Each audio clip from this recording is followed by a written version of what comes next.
So today I am going to talk about micronutrients. Micronutrients are very important. They are basically part of nutrition, which I don't know if a lot of people talk about. But when I was monitoring my diet, I was focused on protein because everyone was talking about protein. And then I saw that my diet lacks zinc, magnesium, probably selenium too, some omega 3. So I'm going to talk about those things. First, let's start with vitamin D. It is a very easy source of micronutrient which we can get very easily. It costs you no money at all.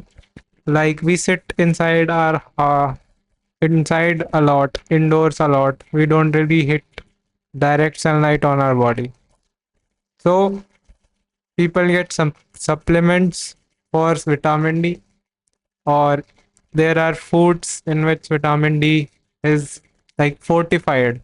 There is one way to get it from the fortified foods which have vitamin D included in them, and other ways to get supplements. But the easiest way is to just take a sun bath of 15 to 30 minutes according to your skin tone. Lighter skin tones have less melanin, so they need less exposure of direct sunlight. The sunlight should be direct, it should not cross from any glass, it should be directly from the sun to your skin, not any cloth, not any glass. Best time for getting sunlight is probably from 10 a.m. to 3 p.m., but make sure to do it every day. Also, if you cannot do it every day, 3 to 4 times a week, or maybe even two, or even once a week is fine because your body stores vitamin D. But initially, going there every day would recover the deficiencies, I think, but I don't know. Going there, go to sunlight every day for 10 minutes would be a good habit, I guess. What vitamin D does is it is related to calcium function. Let me just Google it really fast. Like if you eat calcium, it promotes calcium going into your onto your bones. It's something like that. Now comes zinc. Okay, it is both important for males and females. Now, zinc is a important micronutrient, and a lot of people we need very little amount of zinc in our diet. In a vegetarian diet, zinc is not absorbed because of phytic acids. We have to be a little clear about it.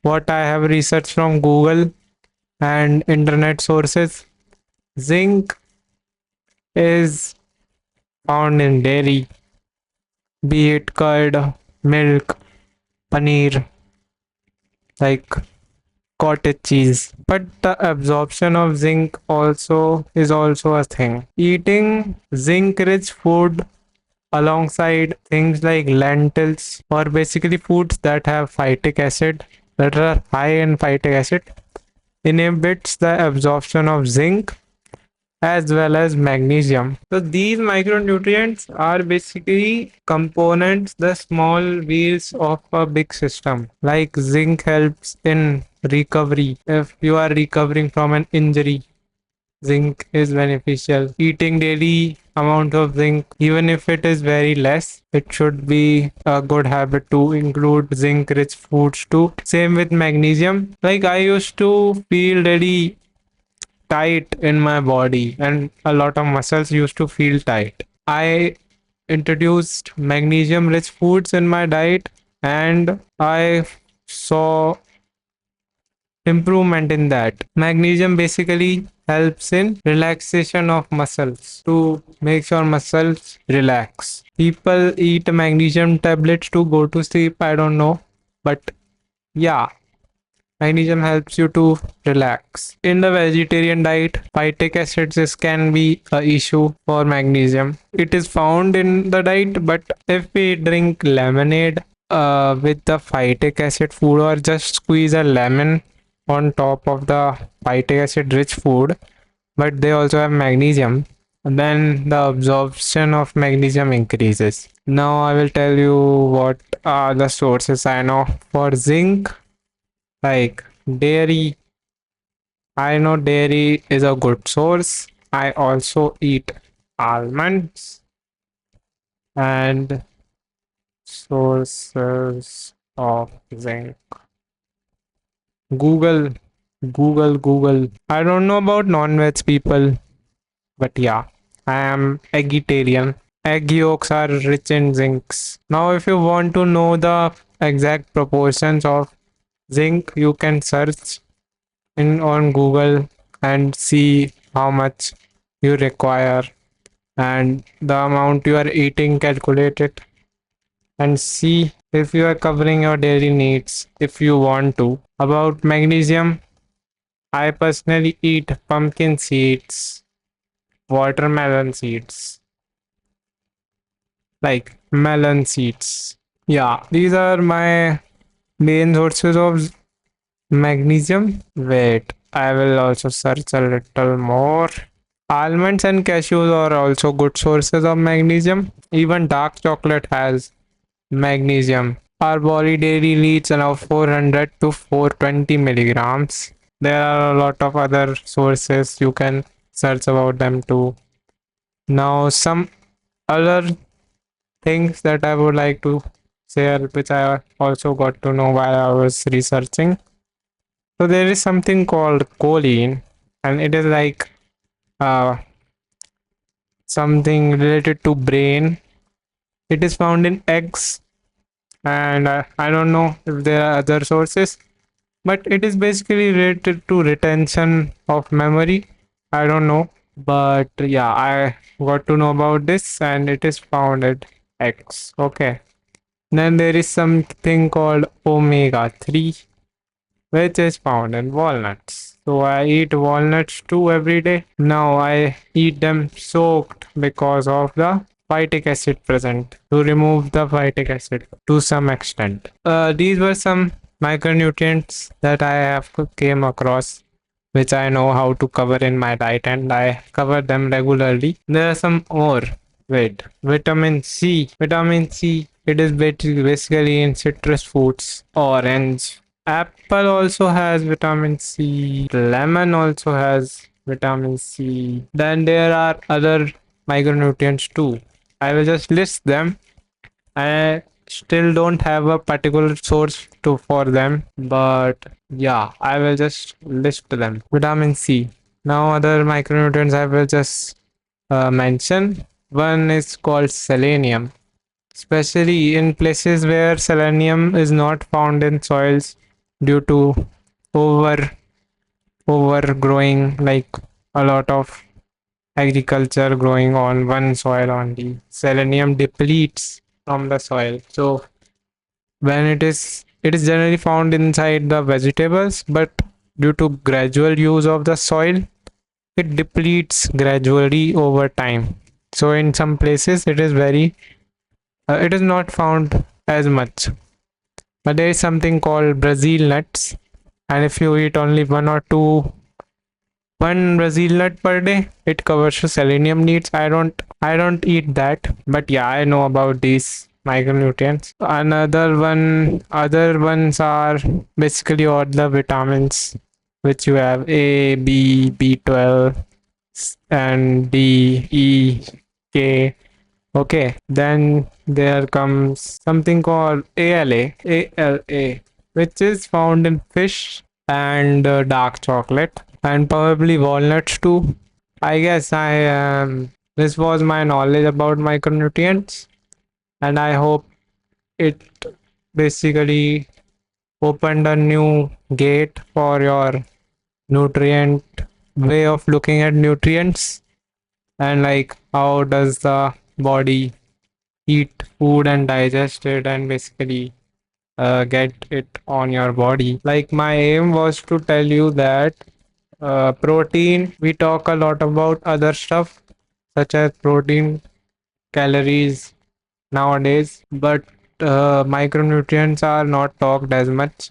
But their role is not, if not more, but almost as equal as other nutrients like protein or carbohydrate or whatever. Okay. So, like, if you are not eating magnesium, then basically muscle synthesis is promoted by magnesium. So, if you will start eating magnesium, only cover the daily requirements, then the protein that you eat will actually start going into your muscles. And working out and other things also play a role in that. If you stimulate your muscles by working out, then obviously tissue will break, then only and then only repair will happen. And things like calcium, bone density is promoted through calcium, and if you don't eat calcium, bone density will remain less, and in future joint pains can happen. I don't know, I'm not a doctor, but I got to know about these things. Yeah. And for the calcium absorption, calcium get absorbs because of magnesium in our body. So like if your body does not have enough magnesium, then if even if you eat calcium, it will not be regulated. I don't know. Like magnesium helps to regulate calcium inside your body.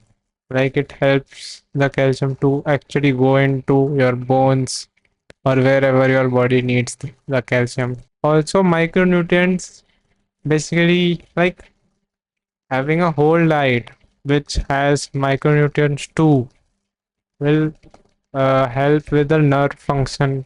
Nerve are like inside the body, you know, they send signals. You actually control your body through nerves. I don't know. These are parts of our body and which maintain the function of the body. They are also to be treated, not only muscles. A good diet should be eaten by everyone. Like, not only people doing physical exercise should eat a good diet. A good diet should be eaten by every single person. Diet is like building blocks.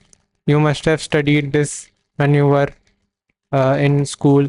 Nutrients are like proteins are building block of our body. We call them, and basically micronutrients can be seen as labor, which actually puts those bricks. I don't like. Okay, it is a weird thing. I am not really into too much biology, but the message that I want to share is eat a whole diet. Focus on not focus on protein, focus on calories, focus on other things too. Now, something else is volume of the food you eat. If we eat a very clean food, but the food is has less volume, then there is a thing called gastro some reflex is there inside our intestine which actually pushes the food outside. So, like, if the food does not have enough volume, then it will just stay inside our intestine and get fermented over time, which will lead to bad smell. So, that's why volume is also important while eating food. I guess I have spoke a lot. I just wanted to record a video of what I knew about micronutrients. Bye. See you. If I will research more, I will tell you more later. Bye.